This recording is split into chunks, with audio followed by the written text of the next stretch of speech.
আপনি একজন গর্ভবতী মা, আপনার প্রেগন্যান্সিতে ব্লাড সুগার লেভেলটা হাই হয়ে গেছে। আগে কখনোই হাই ছিল না বা আপনি জানেন না যে আগে হাই ছিল। এই জিনিসটাই আপনার জন্য অনেক কনসার্নিং একটা বিষয়। এটা কি আপনার কোনো ক্ষতি করতে পারে? আপনার বাচ্চার কোনো ক্ষতি করতে পারে? এটা চিকিৎসার জন্য আপনারা কি করতে পারেন? এটা চিকিৎসার জন্য কি ইনসুলিন নিতেই হবে? নাকি শুধু যদি আপনি ডায়েট করেন তাহলেই কন্ট্রোল করা পসিবল? এই বিষয় নিয়ে আজকে বিস্তারিত আলোচনা করব এবং একদম সহজ ভাষায়। প্রথমেই বলে নেই যে এই বিষয়টা নিয়ে আমরা কথা বলতেছিলাম যে গর্ভাবস্থায় হঠাৎ করে ব্লাড সুগার লেভেল বেড়ে যাওয়া এটাকেই বলা হয় গ্যাস্ট্রেশনাল ডায়াবেটিস মেলাইটাস বা জিডিএম। জিডিএম এর বৈশিষ্ট্যটাই হচ্ছে এই যে আগে আপনার ব্লাড সুগার লেভেল নর্মাল থাকতে হবে, প্রেগন্যান্সিতে এসে প্রথমবারের মতো বাড়বে। যদি আগে থেকেই বেড়ে থাকে তাহলে সেটাকে আর জিডিএম বলা হয় না, সেটা প্রি এক্সিস্টিং ডায়াবেটিস মেলাইটাস। এটা ইউজুয়ালি সেকেন্ড এবং থার্ড ট্রাইমেস্টারে এসে বাড়ে। সেকেন্ড এবং থার্ড ট্রাইমেস্টারে কেন বাড়ে একটু বোঝার চেষ্টা করেন। এটা প্লাসেন্টাল হরমোনের উপর নির্ভর করে। ঘটনাটা কি হয়, প্লাসেন্টার থেকে কিছু হরমোন রিলিজ করে, যেই হরমোনগুলো ইনসুলিন রেজিস্ট্যান্স করে দেয়, অর্থাৎ ইনসুলিনের কর্মক্ষমতা কমিয়ে দেয়। 12 সপ্তাহের সময় যে এই প্লাসেন্টা তৈরি হয়, এখন প্লাসেন্টা তৈরি হচ্ছে 12 সপ্তাহের সময়, তাহলে আগে তো আপনার ব্লাড সুগার লেভেলটা কমবে না, কারণ আগে তো আমার ইনসুলিন রেজিস্ট্যান্স হবে না। তো এই জন্যই সেকেন্ড বা থার্ড ট্রাইমেস্টারে যে দেখা যায় যে ব্লাড সুগার লেভেলটা কমে যায়, যাদের প্লাসেন্টাল হরমোনটা ইনসুলিনকে রেজিস্ট্যান্ট করতে পারে। তো ইউজুয়ালি দেখা যায় প্রেগন্যান্সি শেষ হয়ে যাওয়ার পরে এটা কারেকশন হয়ে যায়। তো কিন্তু একটা জিনিস মাথায় রাখবেন, কিছু কিছু মার ক্ষেত্রে এটা প্রেগন্যান্সি শেষ হওয়ার পরেও কারেকশন হয় না।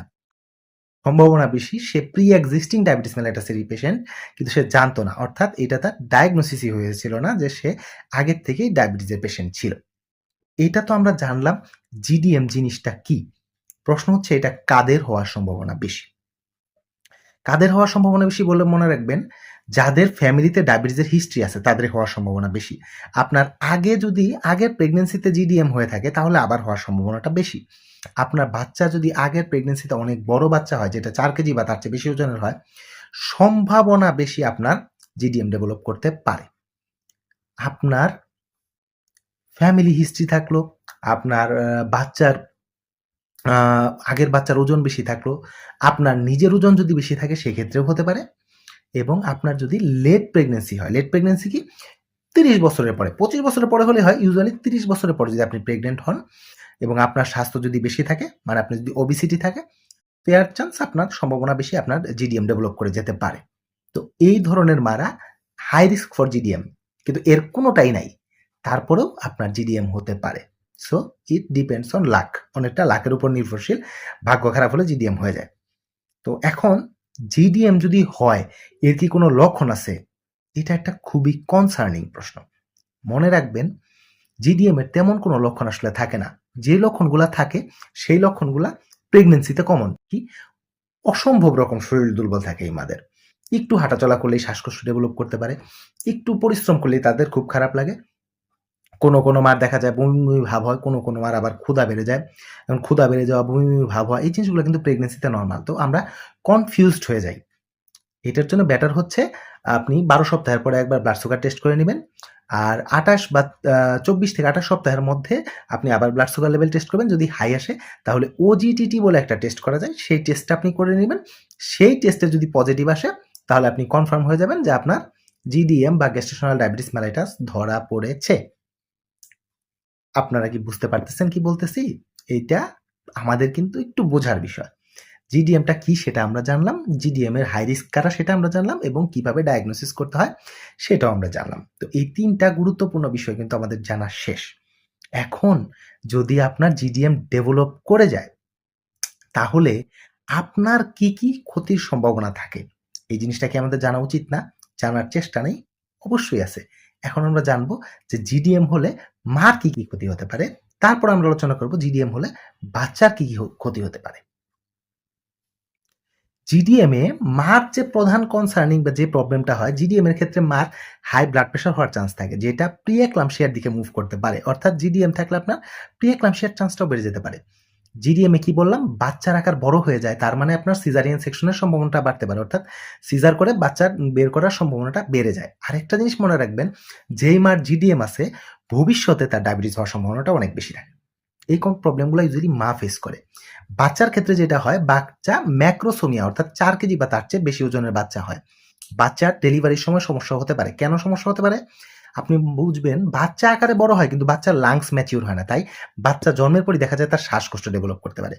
আরেকটা কনসার্নিং জিনিস হয় সেটাকে বলা হয় নিউনেটাল হাইপোগ্লাইসেমিয়া। কারণ কি দেখেন, মার বডিতে ইনসুলিন রেজিস্ট্যান্স হয়েছিল। তার মানে মার বডিতে যখন ইনসুলিন রেজিস্ট্যান্স হয়েছিল, তার মানে মার বডি বেশি পরিমাণে ইনসুলিন তৈরি করেছে অথবা আমরা বাইরে থেকে ইনসুলিন দিয়েছি। তো মার বডি থেকেই তো রক্ত বাচ্চার কাছে যায়। তো বাচ্চাও কিন্তু অতিরিক্ত ইনসুলিন রক্তে মানে এমন ব্লাডটা সে মার কাছ থেকে পেয়েছে যেটাতে গ্লুকোজের লেভেলটা বেশি ছিল।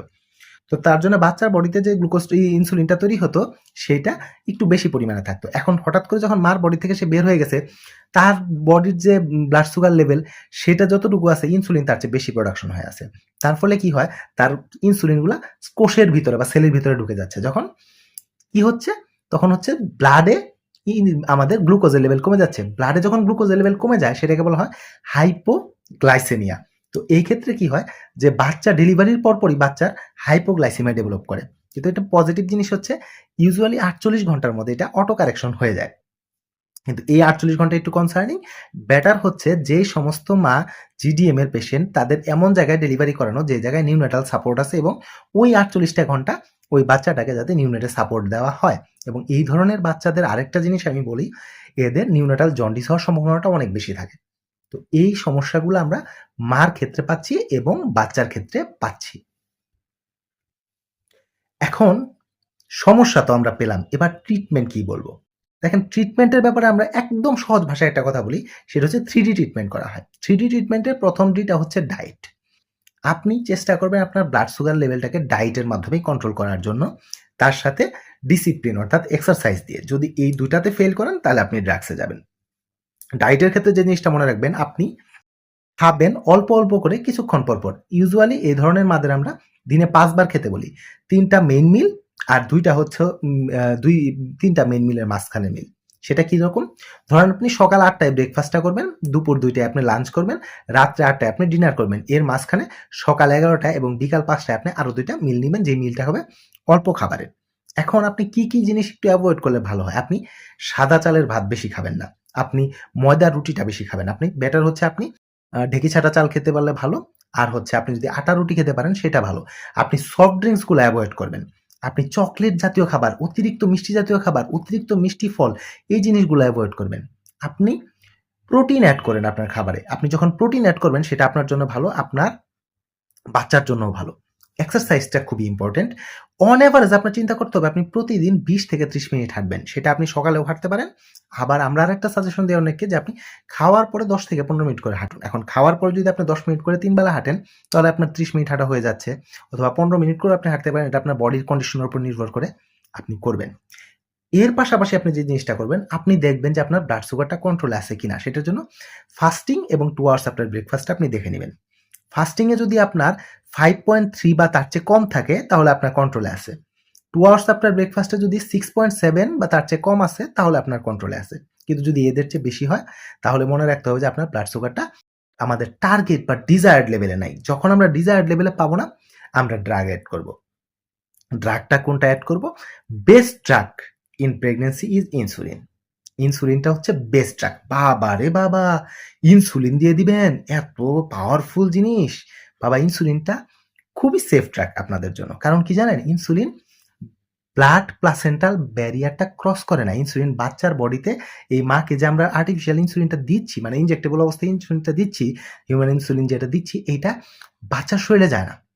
তো তার জন্য এটা 100% সেফ থাকে বাচ্চা। বাচ্চার বডি তার নিজস্ব ইনসুলিন প্রডিউস করতে পারে, কিন্তু বাচ্চার শরীরে আমাদের এই পুশ করা ইনসুলিনটা যাবে না। তাই বাচ্চার হাইপোগ্লাইসেমিয়া হওয়ার চান্সটা কমে যাবে। যদি আমি মেডিসিন দেই, মেডিসিন কিন্তু ব্লাড প্লাসেন্টাল ব্যারিয়ার অনেক সময় ক্রস করতে পারে এবং চলে যায়। তার জন্য আমাদের কি বেটার ইনসুলিন দেওয়া না? আর এই ইনসুলিন এমন না যে সারা জীবন দিতে হবে, কারণ জিডিএম ইউজুয়ালি প্রেগন্যান্সি শেষ হয়ে গেলে ভালো হয়ে যায়। তো এইটার জন্য আমরা ইনসুলিনটা প্রিফার করি, এবং স্টাডি, অনেক লং স্টাডি আছে এই ইনসুলিনের, যে মার উপরে কোনো ইফেক্টই পড়ে না, বাচ্চার উপরেও কোনো ইফেক্ট পড়ে না। তো that is Y safest option যদি ড্রাগে যেতেই হয় সেটা ইনসুলিন। ডাক্তার যখন আপনাকে বলবে যে মা আপনি ইনসুলিন নেন, দয়া করে গো ধরে বসবেন না যে না না বাবা ইনসুলিন নিব না, আপনি প্রয়োজনে 2 ডাবরই দেন। এই কথাগুলো কিন্তু বলেন আপনারা। আপনি প্রয়োজনে 2 ডাবরই দেন, আমি 2 ডাবরই খাবো, কিন্তু আমি ইনসুলিন নিব না। এই কথাগুলা বলবেন না। আপনি আমার এমন কেউ না যার আমি ক্ষতি করতে চাই। তাই আমি যখন বলি আপনাকে ইনসুলিন দিতে, সেটা দিলে আপনারই লাভ। এই জিনিসটা শুধুমাত্র জিডিএম এর পেশেন্ট না বাবা, সমস্ত ডায়াবেটিক পেশেন্টের জন্য। যদি কোনো ডায়াবেটিক পেশেন্টকে আমরা বলি যে বাবা আপনার জন্য ইনসুলিন নেওয়াটা বেটার, আপনি ইনসুলিন নিয়ে নিবেন, এটা চেম্বারে আমাদের মাথা খারাপ হয়ে যায়। যতই বলি বাংলাদেশের মানুষ ইনজেকশন ভয় পায়। দেখবেন আমাদের একটু অফ টপিক কথাবার্তা বলি, আমাদের দেশে কয়েকদিন পর নিউজ হয় ইনজেকশন দিয়ে রুগী মেরে ফেলছে। কেন রুগী মারবো ইনজেকশন দিয়ে? আর রুগী যদি ইনজেকশন দিয়ে মারে, ওই ইনজেকশন কেন প্রডিউস করা হবে? হ্যাঁ, কিছু কিছু সময় ইনজেকশন না, যে কোনো ওষুধই রিয়াকশন করতে পারে। এটাকে স্টিভেন জনসন সিনড্রোম বলে। অ্যানাফাইলেকটিক শক ডেভেলপ করতে পারে। অ্যানাফাইলেকটিক শক অনেক সময় পেশেন্ট মারা যেতে পারে। সেটা ড্রাগের অ্যাডভার্স ইফেক্ট, কিন্তু ওইটা ডাক্তার ইচ্ছা করে দেয় নাই। আমাদের হসপিটালে একটা বহুল ব্যবহৃত অ্যান্টিবায়োটিকের নাম বলি সেফট্রাক্সোন, খুবই সেফ অ্যান্টিবায়োটিক, কিন্তু অনেক সময় রিয়াকশন করে। অনেক সময় রিয়াকশন করলে রুগী অনেক সময় আইসিইউতে পর্যন্ত নিতে হতে পারে। দেখা যায় অ্যাড্রেনালিন দিয়ে এটা রিকভার করা যায়, অনেক সময় রিকভার করা যায় না। যদি না করা যায়, এটার জন্য তো আপনি সব ডাক্তারকে দোষ দিতে পারবেন না, বা ইনজেকশনকেও দোষ দিতে পারবেন না। এটা হচ্ছে ব্যাড লাক। তো আমরা যখন আপনাকে ইনসুলিন এরকম রিয়াকশন করবে না, এটা বডির একটা হরমোন, এটা করবে না, ভয় পাবেন না। তো যদি আমরা আপনাকে ইনসুলিন দিতে বলি, দয়া করে কেরামতি না করে, ইঞ্জিনিয়ারিং না করে আপনার ইনসুলিনটা নিয়ে নেবেন। এই ব্যাপারটা একটু লং করলাম, কারণ কি আপনাদের এটা বলতে বলতে আমার এক একটা রুগীকে চেম্বারে কমপক্ষে 10-15 মিনিট বলতে হয়, তারপরেও সে বের হয়ে যায়, তার আত্মীয় স্বজন কাউকে পাঠায় বলে দেখেন আসলে ইনসুলিনটা ভয় পেতেছে, বড়িটাই দিয়ে দেন। এটা খুবই পেইনফুল হয়ে যায় আমাদের জন্য। যাকে বড়ি দিয়ে কন্ট্রোল করা যায় তাকে তো বড়ি দিবই। যার জন্য আসলে, যার ধরেন এটা জিডিএম বলতেছি না, যার ব্লাড প্রেশার হয়তো, ব্লাড সুগার লেভেল হয়তো বা 20-22, তাকে আপনি বড়ি দিয়ে কন্ট্রোল করাটা অনেক টাফ। তার চেয়ে ইনসুলিন দিলে তারটা খুব ভালো কন্ট্রোল হবে। কারণ বড়ি দিলে আমাদের প্যানক্রিয়াসের বিটা সেলের উপরে কাজ করা বাড়ায় দিতে হয় অনেক সময়। প্যানক্রিয়াসের বিটা সেল অনেক টায়ার্ড হয়ে যায়। তার চেয়ে আমি যদি ইনসুলিন দিয়ে দেই, বিটা সেলটা রেস্টে থাকবে। আপনার প্যানক্রিয়াস আরো বেশি দিন ভালো থাকবে। তো এটা আপনার স্বার্থেই আমরা অনেক সময় বড়িটা এভয়েড করে ইনসুলিনটা দিই। আশা রাখি বুঝতে পারতেছেন কি বলতেছি। আরেকটা কনসার্নিং জিনিস আমাদের, যে ডেলিভারির পর কি এই জিডিএম ভালো হয়ে যায়? এটা অলরেডি আমি বলেছি যে দেখেন, জিডিএম ডেভেলপ করে due to placental hormone. Placental হরমোনগুলো এসে করে কি ইনসুলিনকে রেজিস্ট্যান্স করে দেয়। যখন ডেলিভারি হয় সাথে সাথে প্লাসেন্টাও এক্সপেল আউট হয়ে যায়।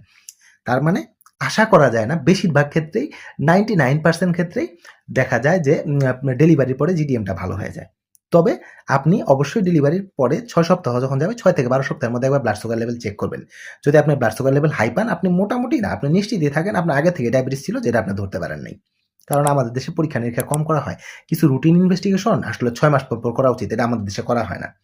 কিন্তু যদি আপনি করতেন, তাহলে আপনি আগে থেকে জানতেন আপনি ডায়াবেটিক, এবং আপনি ওইটা অনুযায়ী তখন আপনার প্রেগনেন্সিটাই কন্টিনিউ করতেন, শুরুই করতেন ওইভাবে, আপনার জন্য আরো বেটার হতো। তবে একটু মনে রাখবেন, আবার বলি, যে সমস্ত মার জিডিএম হয় 5 থেকে 10 বছরের মধ্যে, বা মতান্তরে যদি আর্লি এজে হয়ে যায়, 10 থেকে 15 বছরের মধ্যে আপনার টাইপ 2 ডায়াবেটিস মেলাইটাস হওয়ার চান্স অনেক অনেক অনেক অনেক বেশি।